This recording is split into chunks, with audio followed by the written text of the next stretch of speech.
Assalamualaikum warahmatullahi wabarakatuh. Halo sobat semua, jumpa lagi. Kali ini kami akan menginfokan mobil bekas Toyota Agya tahun 2016. 1.0 otomatis transmisi.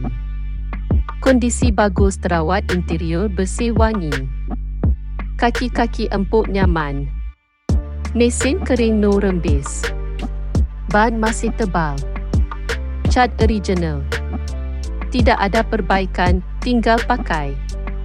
Tidak bekas tabrakan atau banjir. Surat-surat lengkap. Harga 112 juta.